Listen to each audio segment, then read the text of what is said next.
Hi, folks.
All right, let's begin. Welcome to today's American Community Media Zoom news briefing. I'm Sunita Sarabji, health editor at ACOM and your moderator for today. The U.S. Department of Health and Human Services, together with the USDA, announced a new food pyramid on January 7th as part of the 2025-2030 Dietary Guidelines for Americans. The new food pyramid differs from previous federal nutrition guidelines by inverting the traditional hierarchy of foods. Instead of emphasizing grains as the foundation, the new model prioritizes protein, full-fat dairy, healthy fats, fruits, and vegetables while placing whole grains at the very bottom.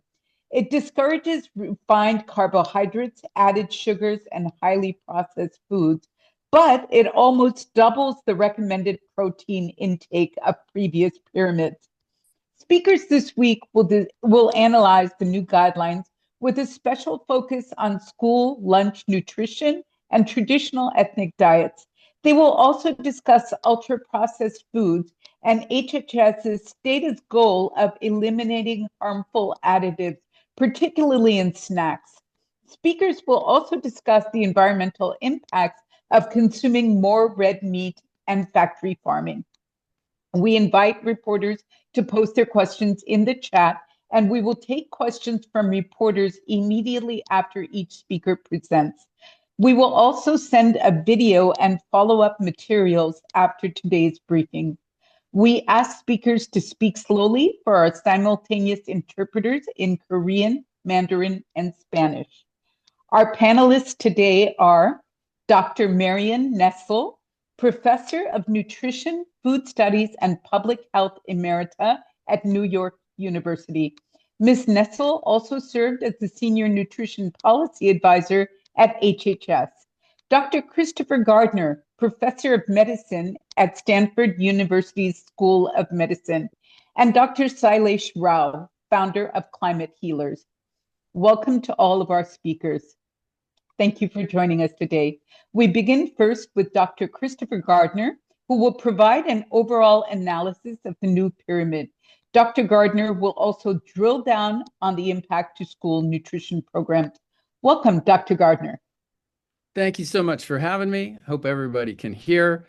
Yeah, this has been an interesting topic ever since those new guidelines got released on January 8th. And can we start with the iconic pyramid that is part of the discussion today? So we had a pyramid when all this started back in 1990-ish. Nobody really liked the pyramid, to be perfectly honest. At one point, it was the pyramid. Then it was mypyramid.gov, and it was tailored for different individuals. And in 2011, Michelle Obama helped switch that iconic figure to a plate, which was a lot easier to understand. Half your plate should be veggies and fruits. You should have some whole grains on there and some different protein sources. So there was a lot of politics involved. I happened to be involved in this round's Dietary Guidelines Advisory Committee, which ever since Marion's days when she worked on this, has pretty much been instituted where a group of 20 scientists would be asked for 2 years prior to the update to review all new evidence and recommend in an advisory way, not a demanding way, an advisory way, to the Secretaries of Health and Human Services and Agriculture how they might update the guidelines based on new evidence.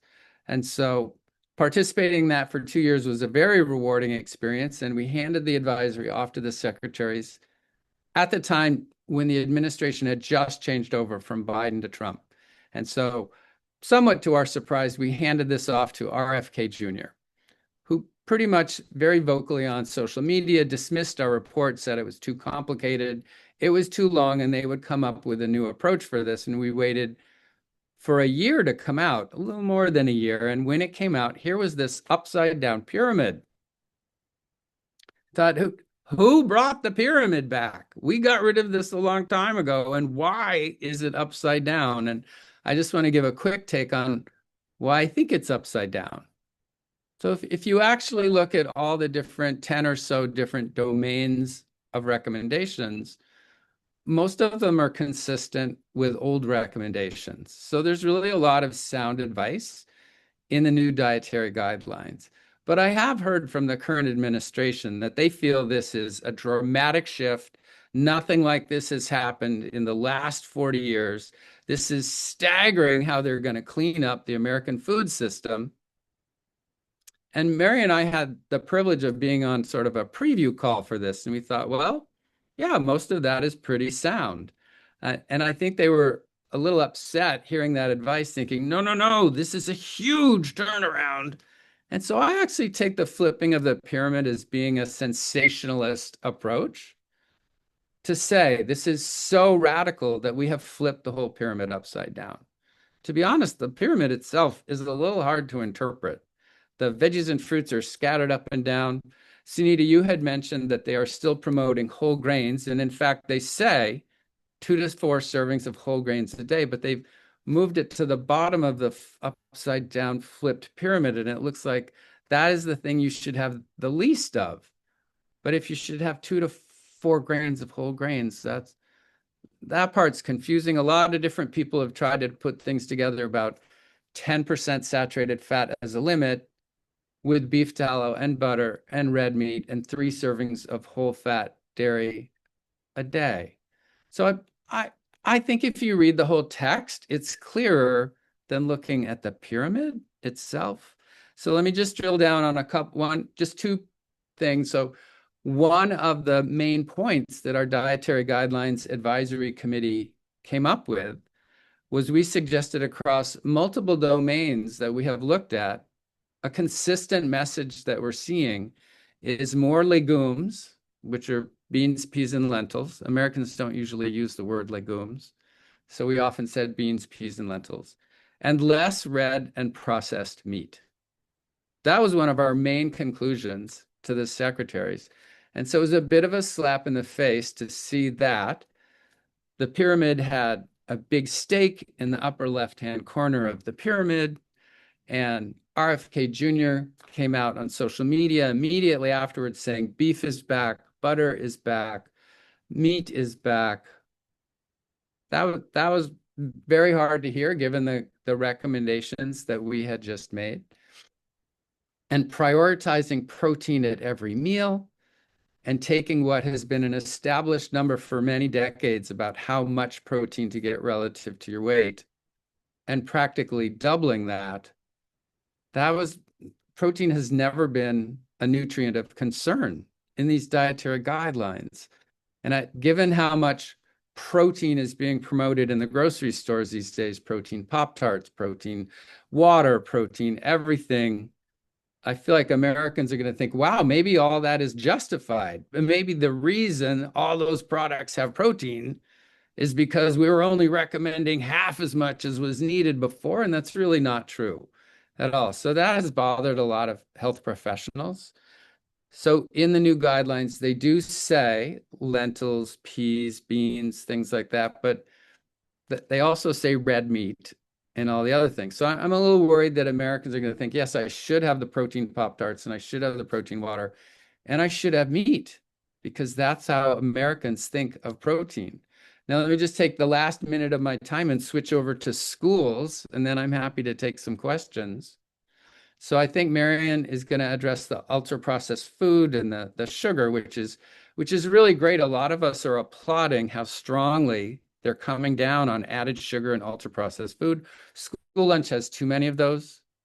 School lunch is an important issue because as much as many Americans don't even follow the dietary guidelines for Americans, one of the places where they have the biggest impact is when it's a safety net system in the federal government and they're required to follow the dietary guidelines. So how are schools going to implement this?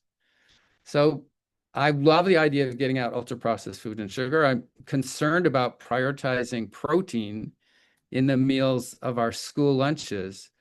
And I'm really not seeing a lot of direction and support of taking those foods out, incentivizing the food industry to provide the healthier foods and allowing school lunch more funding. They've always been handcuffed by not having enough funding to provide healthy foods for school. In fact, I think it was just months ago that they took $1 billion away of funds that were related to COVID, that were related to programs, putting a little more money into local produce, et cetera.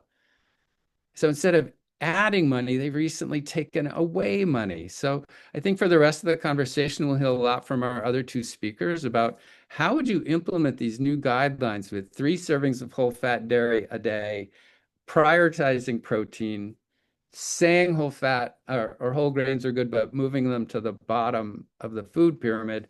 How is the school lunch food service director going to take that advice and use the funding that they have to improve the school lunch quality of our kids? So finish off. There's a lot of really good advice in there, but it's not very radical.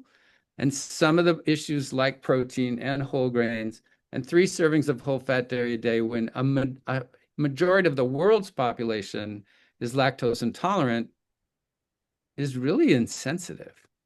So let me see if I could take any questions after having shared that. Well, there are a lot of questions for you, but I'm going to start with one.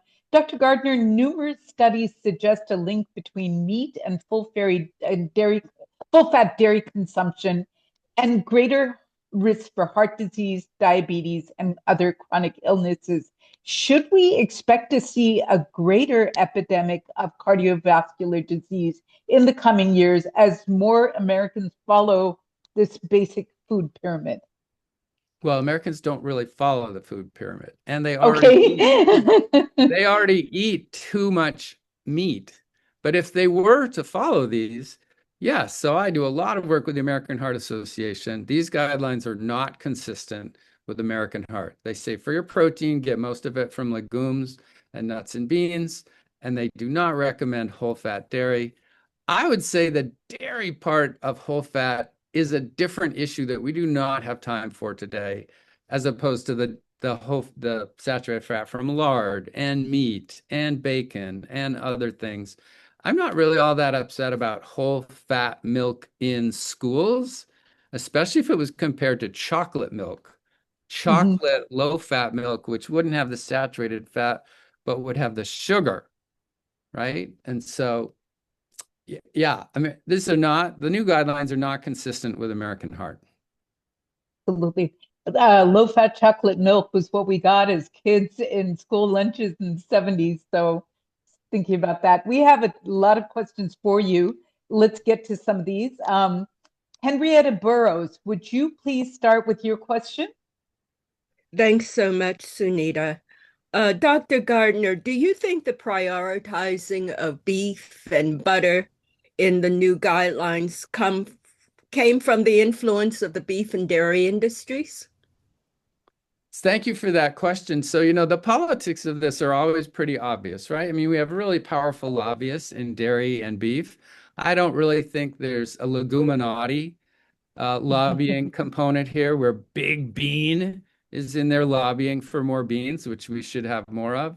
I guess what was really hurtful as being part of the committee that I was on is we were slandered for having too many conflicts with food industry. So in every single dietary guidelines update that's been released forever, when they get senior nutrition folks, many of them at some point or another have had some connection with the food industry. But the hypocrisy was just horrific when we were slandered for all of our connections, and they chose a new committee of 9 people who, when they disclosed their ties, actually half of them had closer ties to dairy and beef than the original committee that was looking at this. I don't think there is any way to avoid politics here.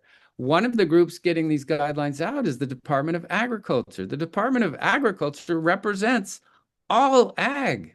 That means it represents beef and dairy and pork and chicken, and at some level, vegetables and fruits and beans, peas, and lentils. But the powerful lobbyists are more the meat and the dairy and the egg industry that are high in protein. So there is certainly politics involved.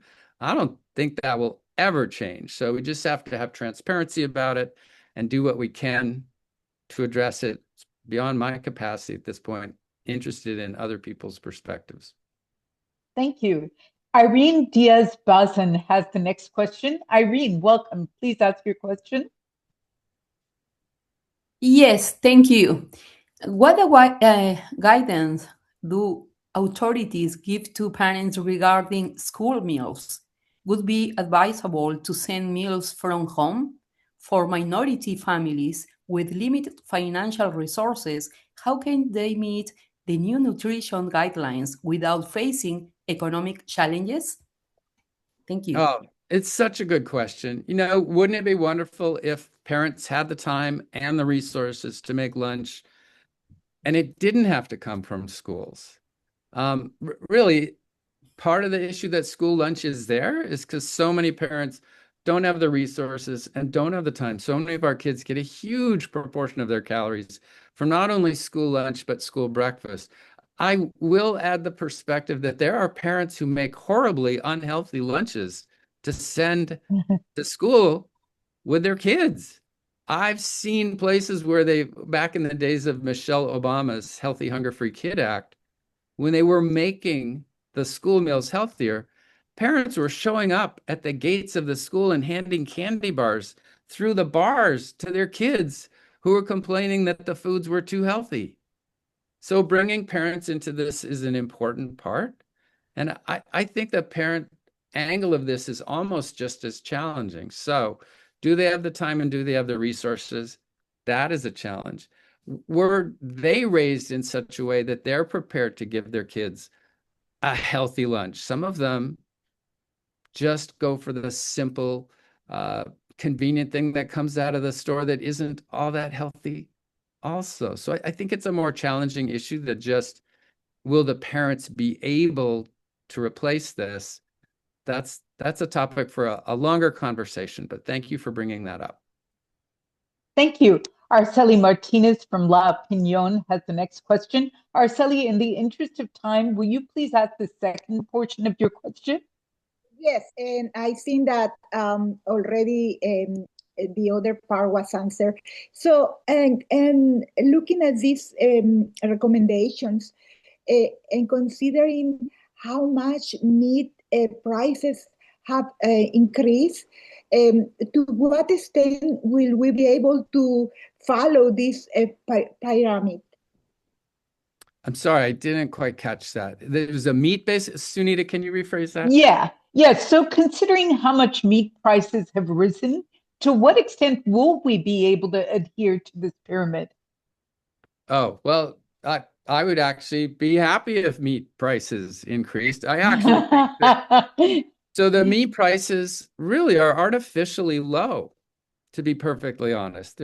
There's different levels of support that allow meat to be low. And part of that is our concentrated animal feeding operations that our other speaker today will address. I actually really think meat prices should be higher to reflect the true cost of food. And that if we had better quality meat and less meat, that would be well in line with what most health professionals have recommended for a long time. I work a lot with the Culinary Institute of America with chefs that are making food taste great, and they're pushing for a protein flip, which is celebrating beans, peas, and lentils and vegetables at the center of the plate and having smaller portions of meat, not 6 ounces, but 2 ounces. So if the cost went up, but it was a smaller portion or a condiment or a side dish, That would actually, I think, be consistent with good health promotion, but not so much with this new food pyramid guideline that came out. And I think that's going to have to be the end of my contribution today because we have two other fabulous speakers. So I think I'm going to back off for now, right? Yes, but before you drop off, Dr. Gardner, could you give us your 30-second soundbite? What most important piece of your conversation would you like reporters to take away? Oh, I really like the push for eat real food. This has been fantastic. That's a big push. And they say a bigger push on getting rid of sugar and ultra-processed foods. That's fantastic. I love that. But I would love to see them put some more emphasis in terms of how would you follow up on that? Are you going to have regulatory maneuvers to get the food industry to stop producing all that? If it's voluntary, like it has been for colors and other things, what we've already seen is no, M&Ms have not stopped coloring their candies. No, Skittles have not stopped coloring their candies. If these are voluntary, it's going to be quite challenging. So I have seen some strong language with what we need to push forward, but if it's voluntary, it won't really happen. Dr. Gardner, thank you so much for taking the time to join us today. Our next speaker is Dr. Marion Nestle, author of many books, including What to Eat Now and the blog Food Politics. I'm going to ask Dr. Nestle a few questions, and then we will move on to questions from reporters. So please enter your questions in the chat. Dr. Nestle, let's begin with this question. The guidelines tell Americans to reduce ultra-processed foods, but most of the U.S. food supply is, in fact, heavily processed. Do you think this advice places too much responsibility on individuals rather than addressing the structure of the food system? And to follow up, how does HHS need to define more clearly what highly processed foods are? Yeah, first of all, I'm really happy to be here and to follow Christopher Gardner, whose work I admire a great deal. I want to make a couple of comments on what he said, and this leads right into your question. I was on the Dietary Guidelines Advisory Committee in 1995, and that was a time at which the Scientific Advisory Committee chose the research questions, did the research, wrote the research report, and wrote the dietary guidelines. It was a scientific process. Today, the Scientific Advisory Committee writes the advisory committee's report. It's advisory. The agencies take it over completely from there. And one of the issues that's very clearly stated in the new dietary guidelines and new pyramid is that the function of these documents is to educate the public so that the public can exercise its personal responsibility. And in fact, Robert F. Kennedy Jr. Made a statement just last week saying, we are not going to do any legislation or regulation about this. That would be nanny state. We are educating the public about personal responsibility. And if the focus is on personal responsibility, then the government's role is in fact education. If you really want, and the food industry loves that because the food industry knows perfectly well that education is not enough to change dietary behavior. If education was enough, then 40 years of pyramids and plates and whatever would have done the job, and they haven't. And I, by the way, was a big fan of the first pyramid. The first pyramid, which had meat and dairy at the top and grains and fruits and vegetables at the bottom, was the product of 12 years of research, two kinds of research. Would the specifics of portion size and number of servings meet nutritional requirements? And did the public understand that what was at the top of the pyramid was what they were supposed to eat less of? And the pyramid won over many, many, many other designs. People did not like the upside down pyramid because they felt it was unbalanced, and they did not like plates because they couldn't understand them. In fact, plates are much harder to understand than the pyramid. So the pyramid is a good design. It doesn't work upside down. And the one that we have now that was introduced in January is very meat centric, as Dr. Gardner said. It's a eat more meat pyramid, and it's a eat whole fat dairy pyramid. And meat is because protein is understood by the public as a euphemism for meat, and whole fat dairy is understood by the public as a euphemism for raw milk. So this pyramid in dietary guidelines, without saying so explicitly, are about eating real food. Fine, love that message, but it's also about eating more meat and high-fat dairy products and whole milk and raw milk as far as that goes. And there are many examples of the Secretary of Health and Human Services and the Secretary of Agriculture drinking raw milk posed with milk mustaches. And in fact, the President of the United States posed with a milk mustache ad. So the personal responsibility message is one that gets the government off the hook. The government doesn't have to do anything about taxes, about labeling, about restrictions on marketing, about restrictions on the content of foods. It can just say it's up to you. We think you should eat less sugar, and it's up to you to make that happen. And we hope that the food companies will go along with it. I don't think that's going to work. Right. You've expressed concern that people on SNAP benefits and WIC, the Women's Nutrition Program, may not have access to whole foods because of cost. But isn't it cheaper to eat a plant-focused diet rather than one that emphasizes meat and dairy? Say, for example, the cost of a can of chickpeas and a bunch of kale versus the cost of a pound of chicken or beef. Well, I think there are two issues: cost, time, and palatability.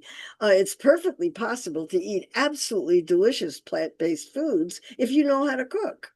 If you have the equipment, if you have pots, pans, and knives, if you have a refrigerator, if you have a stove, and there are very, very large swaths of the American population that do not, in fact, have these things.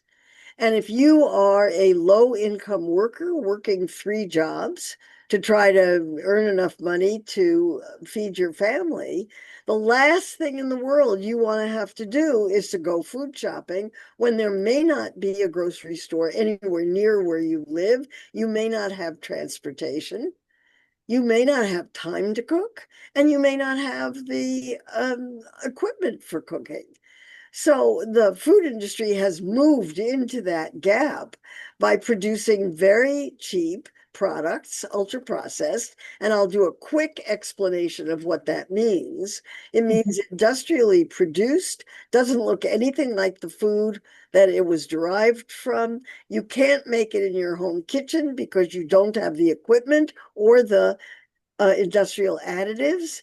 And the products were designed to be profitable because they can last long on a shelf, and also designed to be irresistible, if not addictive.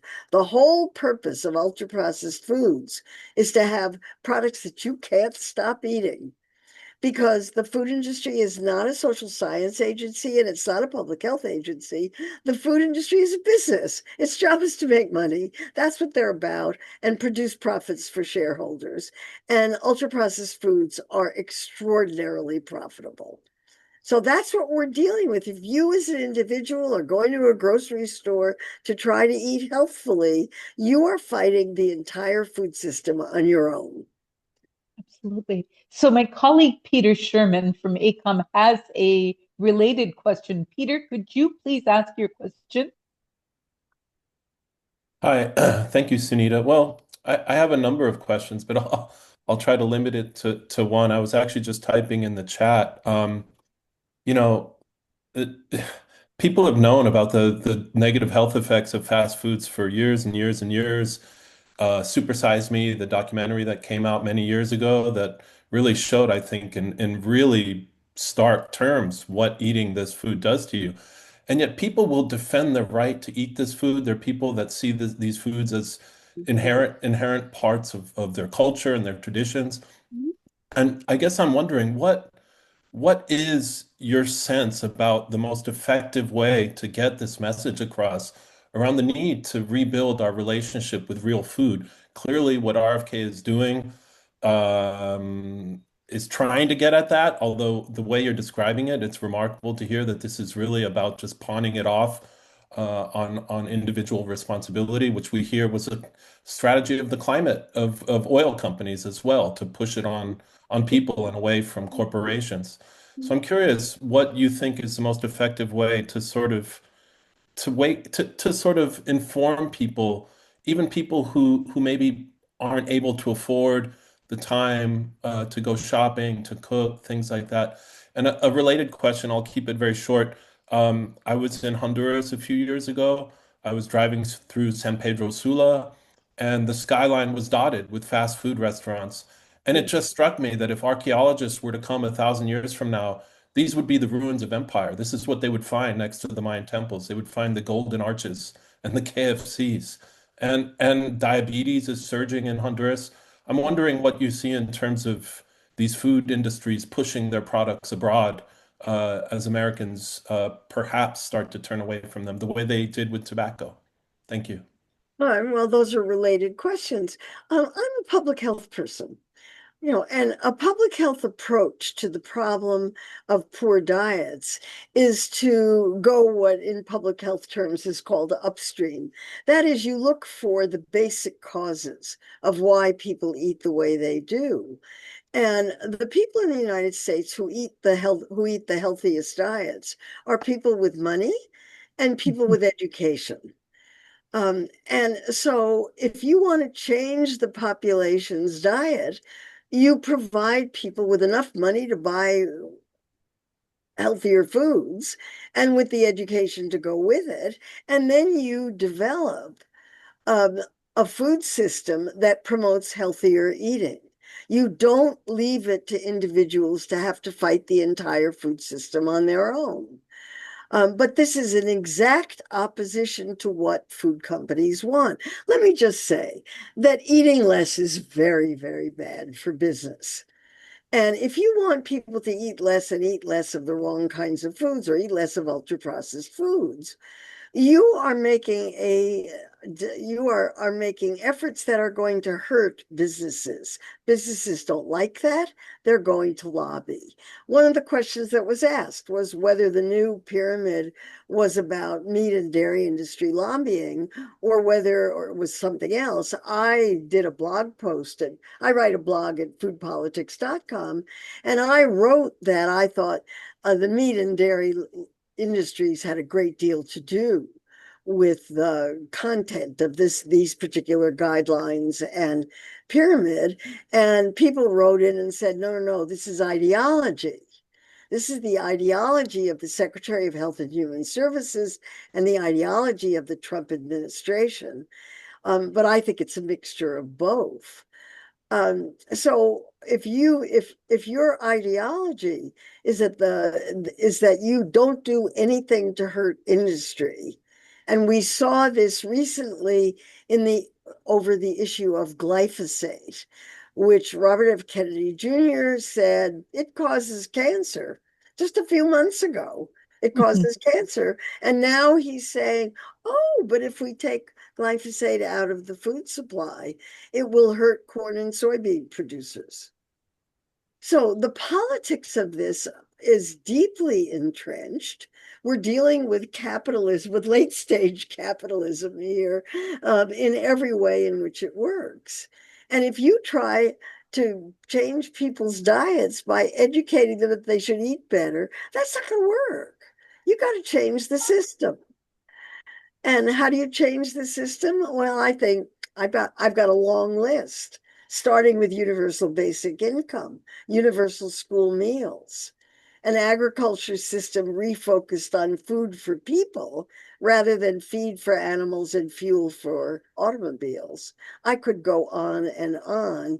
I guess the biggest one is let's overturn the Supreme Court decision in Citizens United and get money out of politics. That would help. Yep, absolutely. Nicole Chang has the first question for you. Nicole, please ask your question. Yes, thank you so much, Sunita. There is a lot of good information available, but only is it provided by English or Spanish. But if there are not enough resources provided in other languages, because of the budget being reduced, so language accessible is very essential for the minority community. So I would like to know if there's any plan or measures to address or supplement this. Good question. Plan to expand language access, or providing or reaching I out to have no minority idea. communities. I'm not responsible for the dietary guidelines or the pyramid. I have no idea what they're going to do with it. Well, Dr. Nessel, opine on that a bit. Do you think that language access is necessary? Of course it is. Okay, yes. I'm happy to say that the first edition of my book, What to Eat, has been translated into Korean. Those of you who are from Korea should look for it. I have a copy of it right here. Very happy to know that. I think everything should be translated into languages. I think one of the great sadnesses of my life was that I was not forced to learn languages when I was young and could do it. And I think Americans are very handicapped by not speaking a variety of languages. I wish we all did. And there certainly are plenty of people in the United States who don't speak English. So yes, I think it's enormously important. And I'm very proud that I have various of my books have been translated into Chinese and Japanese and Korean and Hebrew and Portuguese, but not Spanish, unfortunately. Interesting. Tariq Khan has the next question. Tariq, please ask your question.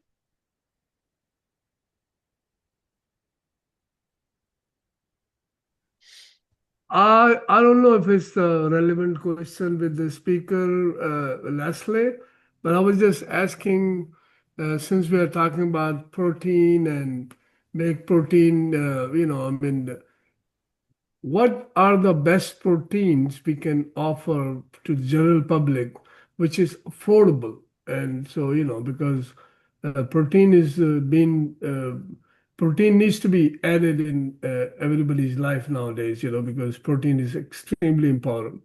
No. Can I answer that? I agree. Yes. I agree completely with Dr. Gardner. Protein is absolutely not a problem for anyone who eats enough calories and gets a variety of food. So in the United States, protein is a non-issue. In other countries where food is much scarcer, it could be a problem, but the plant-based proteins are healthier. And it's been known for decades and decades that if you eat a variety of plant sources of protein, you're getting the amino acids that you need and don't need to worry about it. And they don't have to be eaten at the same meal. They can be eaten at different meals. The major issue in nutrition always is a variety of relatively unprocessed foods, and that takes care of a lot of nutritional problems. So I'm not aware that protein needs to be added to anything. And I think the fact that protein is being added to everything is a matter of marketing. It has nothing to do with science. Interesting. We have a few more questions for you. Nandita Bose, will you ask your question? Yes, Sunita. Yes. Yes. Thank you so much. I wanted to ask Dr. Nessel about the emphasis on protein. Could it lead to an increase in the use of protein supplements? Already there is a trend, and I mean, a scenario where parents could just start adding protein supplements and powders to the diet of their children on a regular basis, what could be the repercussions of the excessive use of supplements? Well, the one thing in favor of addition of protein, and this is already happening. I mean, protein is being added to everything in the supermarket. Some of the products are really funny. Protein is being put into beer. Protein is being put into candy. My favorite protein product is cookies and cream protein Cheerios. That's my favorite these days. The one thing about it is it's metabolized. It's very unlikely to be harmful. It's wasteful, but it's unlikely to be harmful. I haven't seen much convincing evidence of harm, except for the protein powders that have heavy metals in them. And when the protein powders are examined, they're found to have arsenic and too much of toxic metals in them. So I'm not in favor of protein supplements. I think they're a very bad idea. But if people are using them, they're mostly unlikely to be harmful. Dr. Nessel, stick around, please, for a final round of questions. Sure. All right, thank you so much. Our final speaker today is Dr. Sailesh Rao, the founder of Climate Healers. Dr. Rao will discuss the environmental impacts of greater meat and dairy consumption by Americans and factory farming. Welcome, Dr. Rao. Thank you, Sunita. I prepared some remarks. I'm going to read that to you. Yes. So I'm going to speak about how the 2025 Dietary Guidelines for Americans impacts us from an environmental perspective. But more than that, I want to talk to you about what these guidelines reveal about the choices facing humanity right now. A choice between what we call Planet A and Planet B. Most people think the dietary guidelines are about health. They're jointly issued by the USDA and the Department of Health and Human Services. So surely health is the priority, right? Americans are critically deficient in fiber, an essential macronutrient. The USDA has admitted that 95% of Americans don't get enough fiber. So you would think that the guidelines would address this glaring deficiency, right? You'd be wrong on both counts. What I want to show you is that these guidelines exemplify a system called Planet A, our current operating system that's driving what I call the polycrisis, which is 26 tightly interwoven existential threats, including planetary overheating, mass extinction, chronic disease epidemics, freshwater depletion, world hunger, and rising inequality. These are not separate problems.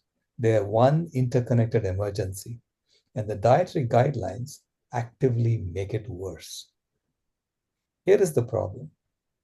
While HHS may co-issue these guidelines, the process is dominated by commercial interests. Advisory committee members have documented ties to meat, dairy, and pharmaceutical industries. Research considered is industry funded. And critically, environmental impact, the single most important factor determining whether our children inherit a habitable planet, is deliberately excluded from consideration. Now, when 330 million Americans follow these guidelines, the environmental consequences would be huge. The 2025 pyramid recommends dairy every single day. Producing 1 gallon of milk requires 1,000 gallons of water. Think about that while the Colorado River fails to reach the ocean and the Ogallala aquifer depletes. But water is just the tip of the iceberg. Dairy production uses vast land growing alfalfa and corn to feed cows, who convert 10 calories of plant food into 1 calorie of milk. This is catastrophic inefficiency, treated as normal.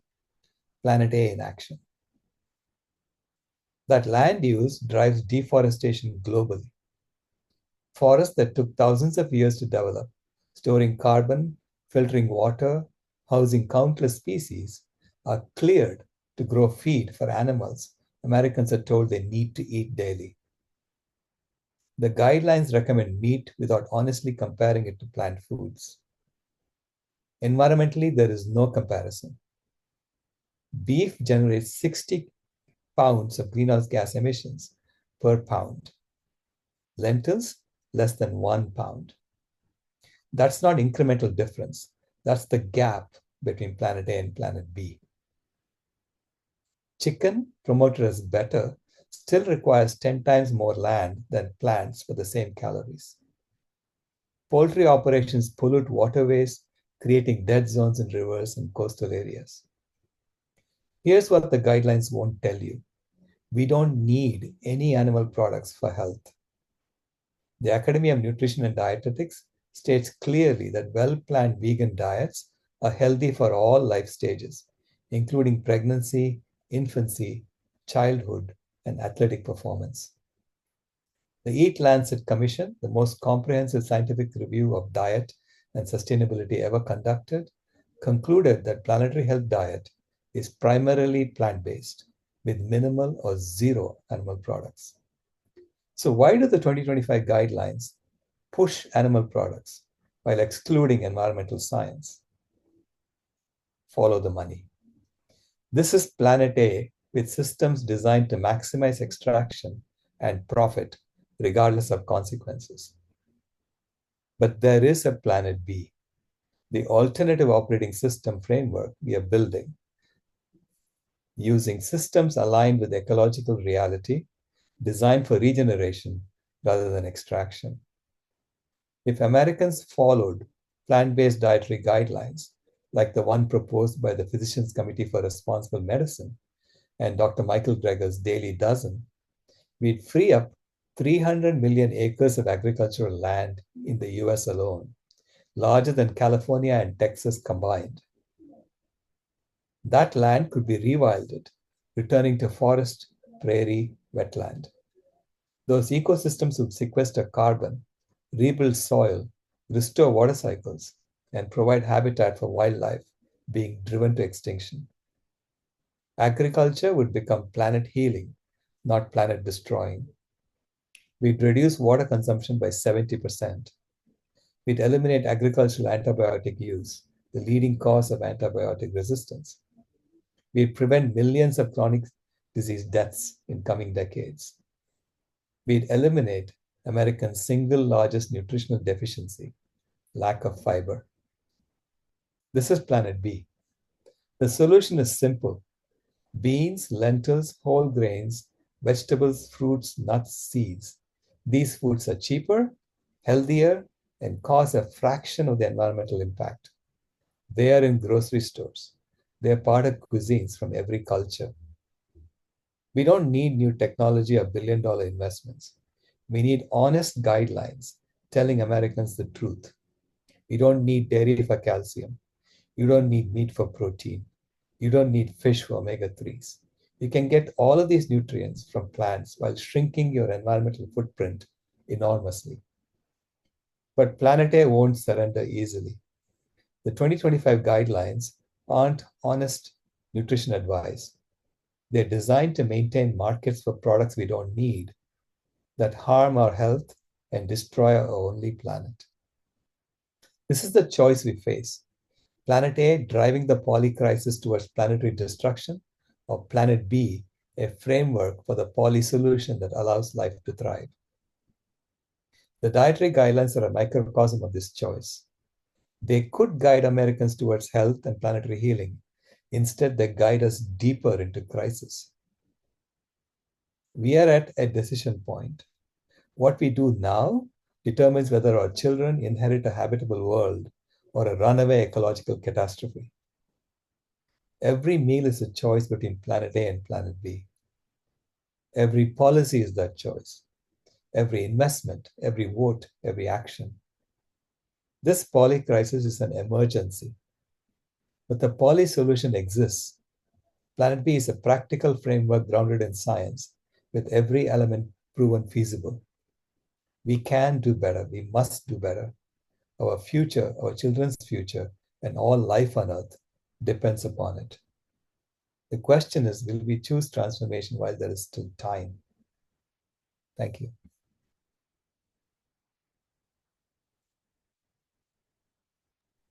Dr. Rao, thank you for your excellent remarks. I want to take I want to ask the first question. Do we face some of the same ethical conundrums with plant-based products? How much water, for example, would we need for a gallon of almond milk versus a pound of beef? Right. I mean, the gallon of almond milk, almonds require water if you grow them as monocultures. Right. But if you grow almond trees as part of an agroforestry, almond trees turn out to be one of the best ways of filtering water, basically taking water from underground and transpiring it through the leaves. So we would be thanking the almond tree for doing that and creating clouds above the forest. Instead, when we grow them as monocultures, of course, you're going to have to pour a lot of water to make them grow.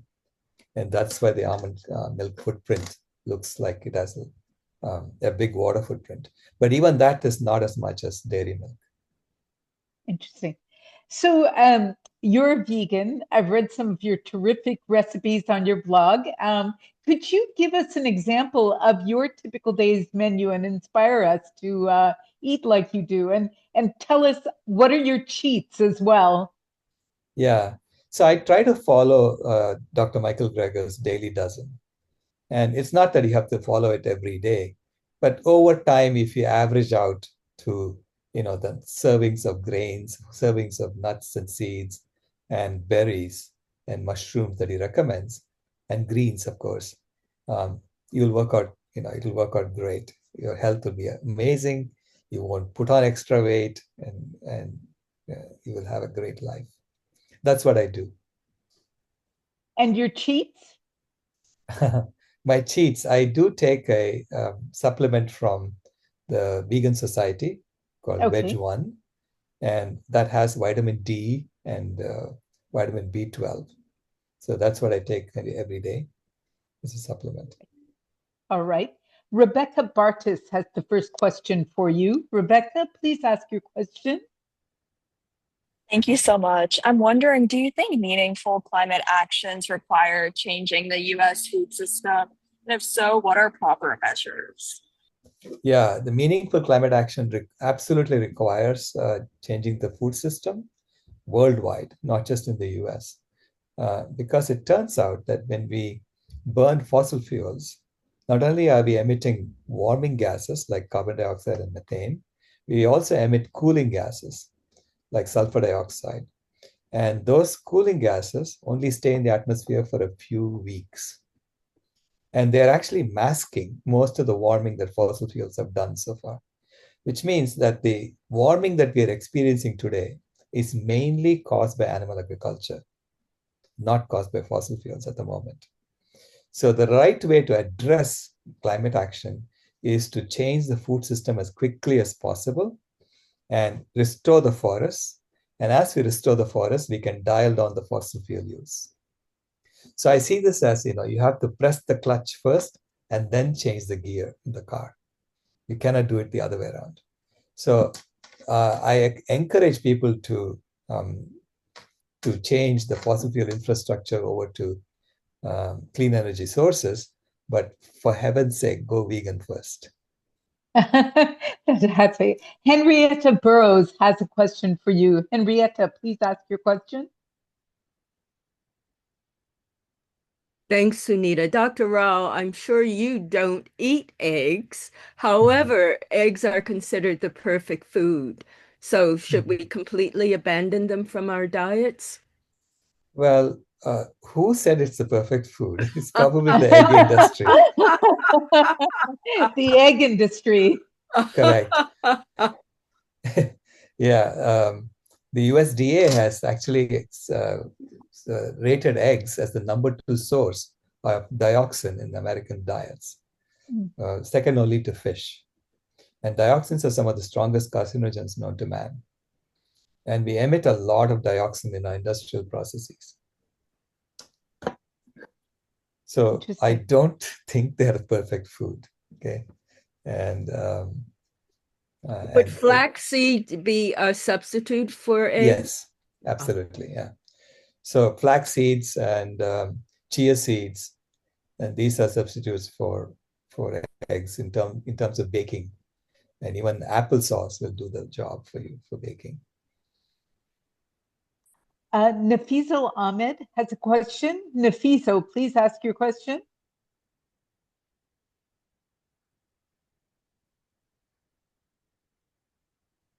I can ask it for him if he's unable to mute. How can schools promote diets that are both healthy and environmentally friendly? And I wanted to ask you, Dr. Rao, you know, in India, school nutrition, school lunches look like lentils with rice, some vegetables, and maybe a sweet dish. Is that a model that's replicable in the United States?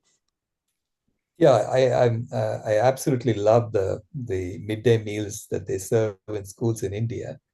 You know, basically they serve a form of what we call khichdi. It's a mix of lentils and rice and vegetables and spices. And the children love it because they keep coming back for seconds. You know, so it proves that when you offer tasty food, the kids will eat it. They'll come back for more. Yeah. Now, is that replicable in the US?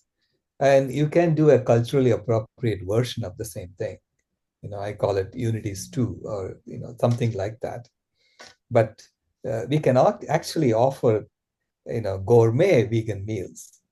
And it won't be that expensive when we do it in bulk, right? With, you know, nicely presented and having all of the ingredients that they need for a healthy diet. I really think that nutrition, the purpose of the food system should be to nourish people. Today, the purpose of the food system is not to nourish people, it's to make money for someone. And that's the problem we are facing. Peter Sherman has a question for you. Peter? Thank you, Sunita. I'd actually like to switch my question, if that's okay, and just to say, listening to you, Mr. Rao, I feel inclined now to return to my vegan days of many years ago. So thank you for such an eloquent and compelling presentation. I worked for a sustainable development company for organization for several years, working in countries like Brazil, Peru, Colombia. One of the takeaways from that was that in the Amazon, where deforestation driven by beef production is really rampant, poverty was the crux of the issue. It was much easier for a poor person living in the Amazon to buy a cow and clear some land. The trees were valueless. So a lot of our work was focused on bringing value to trees through things like, I hate to say it, like carbon offsets and that sort of thing. So I'm just curious. I mean, your presentation is compelling and powerful. I don't know how applicable it can be in regions where poverty is rampant and where sometimes the only option is to invest in cattle. No, I hear you. I call this a systems transformation that needs to happen.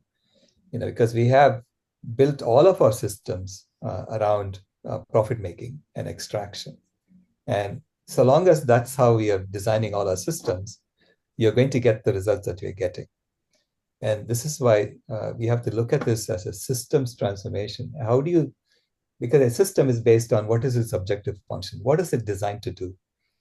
And so we have to create food systems that's about nourishing people. You have to create energy system that's about providing energy to people.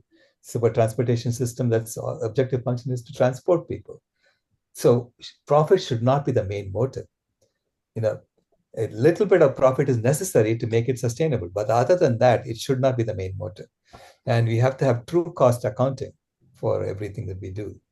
And this is when you will be in alignment with the reality. So I'm calling for a complete system transformation. And you know, it's no one's fault that the things are the way they are today.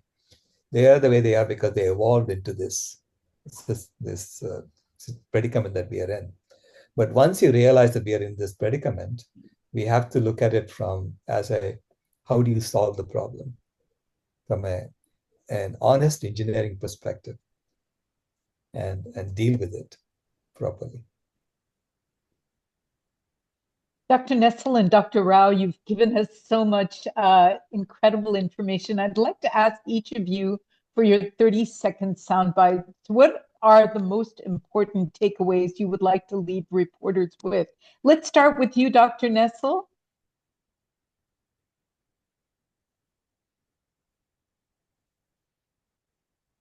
Oh, Dr. Nessel had to leave. So, Dr. Rao, leave us with your most important soundbite. Yeah, well, I'm grateful to you for giving me this forum to speak to all of you, and so we know that we have a big fight ahead of us in terms of how do we get this into the minds of people? How do we get people to understand that we have to have a system transformation? And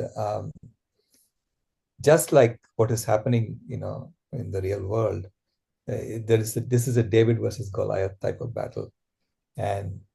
But fortunately, through community media, we can get the word out to the grassroots.